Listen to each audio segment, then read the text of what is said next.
Alright, last video we did talked about grip and how grip on the gun is important as far as getting high on that back strap, making sure it's seated good in the well of that hand, that thumb, getting that grip around, keeping the finger off the trigger.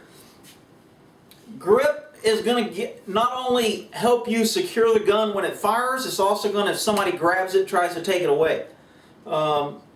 I'll probably do a couple videos as we get further along on gun retention, how to hang on to gun, some techniques to use if somebody grabs your gun, what you can do to prevent that. So from grip, I'm going to go to stance. Stance is one of the fundamentals of shooting. If you don't have a good stance, you're not going to have what's called balance. You're not going to have what's called stable platform. You're not going to have a good, stable stance in order to keep your sights on your target when you squeeze your trigger. To me, shooting is grip, stance, trigger control, sight alignment, sight picture. All those things combine putting a round in your target, whether it's a paper target or it's a person. The thing I don't like about target shooting is it gets people laxed. It makes them think there's no threat. If I shoot all my time at the range and I'm never stressed or put in a stress shooting environment where you don't have somebody putting extra stress on you, I don't get your heart rate up, I don't put pressure on you, then you get in this stance to where your stance is kind of relaxed, you're aiming, your main focus is to hit a paper target. Shooting paper is different than shooting humans. Shooting an animal, if you're hunting, is different than shooting paper. So when you squeeze this trigger, there's a lot of things that are going to be happening. And again, I'm going to get into, and I'll probably do that pretty quick here, about fight or flight and what happens in a shooting situation. I want to get basic shooting fundamentals down, and then we'll go into some tactics and what happens when you're shooting and why all this ties together. So we got a good grip on a gun. You know you got a grip on a gun. The grip on the gun is, again, extension of your arm. You point your gun at your target. You know, a lot of people used to shoot straight like this. Now they're a little bit stronger stance, which is kind of getting popular. We used to shoot like this in the military and in police. Is you cant the gun just a little bit. When you're holding one hand, you're stabilizing this gun with one hand. It's an extension of the arm. This is a more natural than this. It'd be like kind of punching. You wouldn't punch somebody like this. You'd punch them more like this. So this is a more natural punch. If you can imagine your gun, you're shoving it at the target before you squeeze the trigger. So if you're shooting with one hand, your stance may cant the gun a little bit. If I got two hands, I'm not going to cant it. I'm going to keep it straight up. A gun doesn't matter how it looks when it shoots. If you have sight alignment and you have sight picture, and I can shoot the gun like this, I can shoot it upside down, I can shoot it looking at a mirror. Doesn't matter. As long as my sights are lined up and I don't pull the trigger off by yanking the trigger and I don't pull it off target, and I got a good grip and a good stance, my bullet's going to hit my target. So here's the keys with stance. I like what's called an aggressive stance. I don't like a relaxed, target shooting, calm stance. I like an aggressive, an attacking stance. You never see anybody take a puncher in a fight standing like this and go, okay, let's fight. They just don't do that. Because this isn't a very good defensive stance. I got my feet together, I'm off balance, I can be knocked over easy. This isn't a good stance. This is a good stance. You'll notice boxers, kickboxers, any type of fighting, you see somebody fight, if they know anything, they're going to slant that body, put a canter, get 1 foot back, 1 foot forward. You want to transfer that weight down, you want to get low so you can spring, so you can lose your large muscle groups, which we'll get into in fight or flight. You can use that to jump, to kick, to grab. All those things are going to be important on your stance when you're fighting. If I want to throw you in judo, karate, weaponless defense, if I start grabbing you, if I have a bad stance and a bad foundation, I'll grab you and you're going to pull me over. So countering a gun firing is leaning forward. You see this a lot of times. You go on video, if you go on YouTube, search some shotgun bloopers or whatever, you'll see people shooting shotguns for the first time. They'll be straight up when they shoot the shotgun, it blows them backwards. And then you watch somebody who knows how to shoot a shotgun, and when they shoot a shotgun, they're leaning forward. They're leaning in the gun. So even if they get knocked back a little bit, they've got their back foot there supporting that, and it's pushing them forward, so they just come back and they go forward. If this back foot wasn't here and I'm standing straight and I go back, I keep going back and I lose my balance. So stance is critical as far as having an aggressive stance. I want to shove this gun out, I want to have a good grip, and I want to shove my body forward. I want to really, my whole body's going to be tight. Your core, your legs, everything. Remember, this is going to be a critical incident. This is a high-risk, dangerous, life or death situation. A lot of things are going to be happening.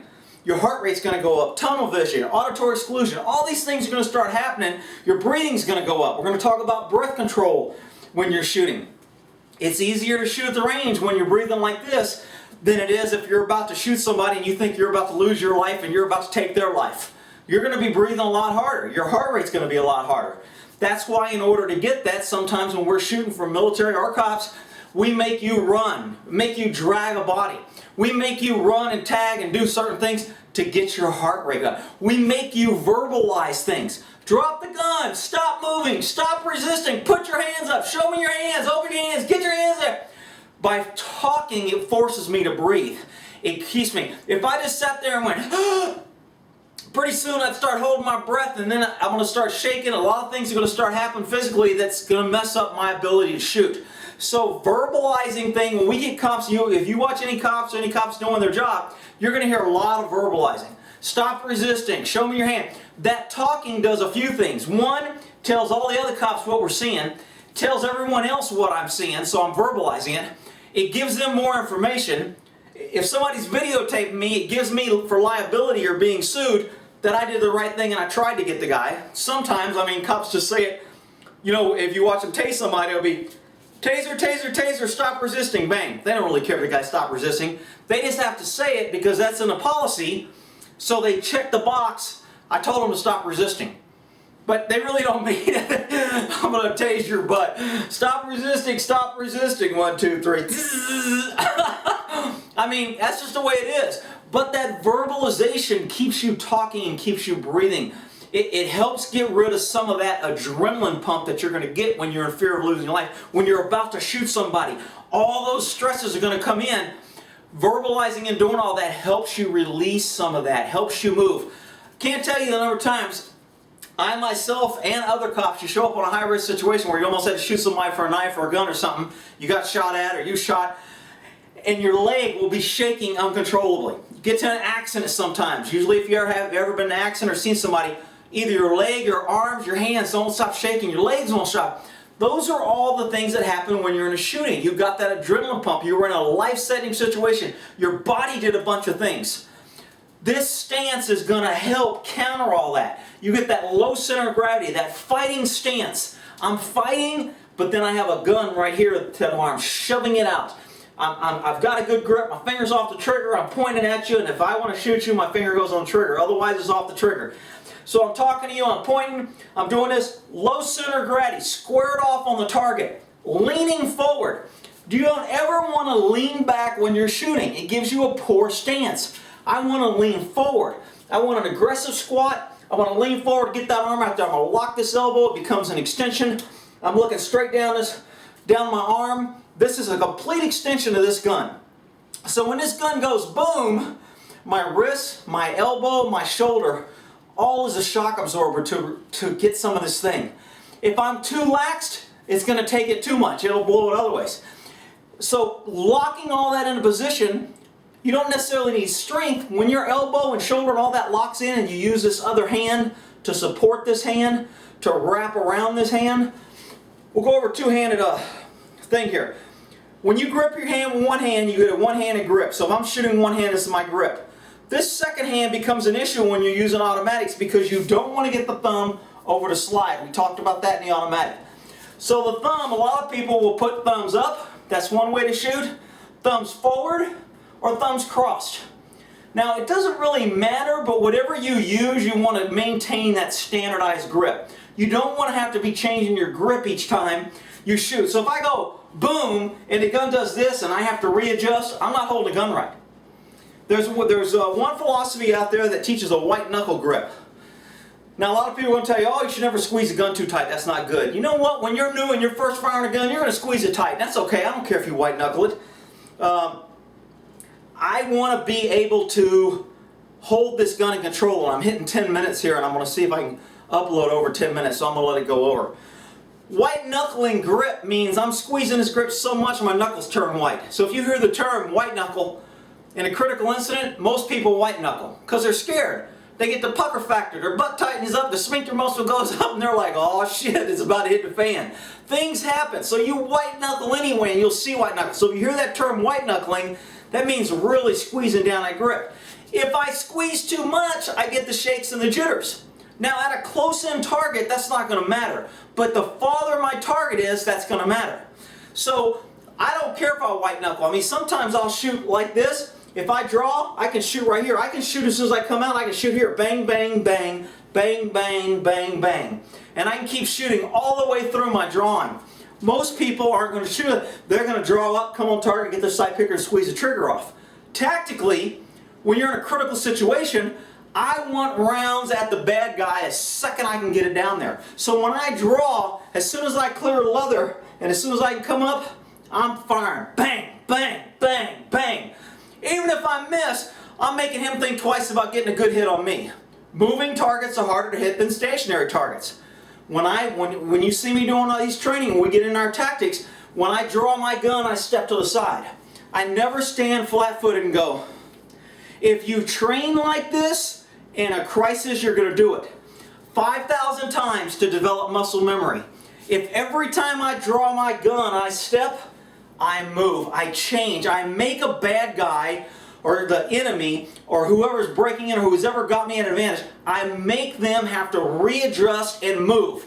I don't have them, hey dummy, give me your money, and I go, oh, I'm going to go for a gun, I'm going to stand right here, go ahead and shoot. No, hell no. When I draw, I am moving. I am moving left or I'm moving right.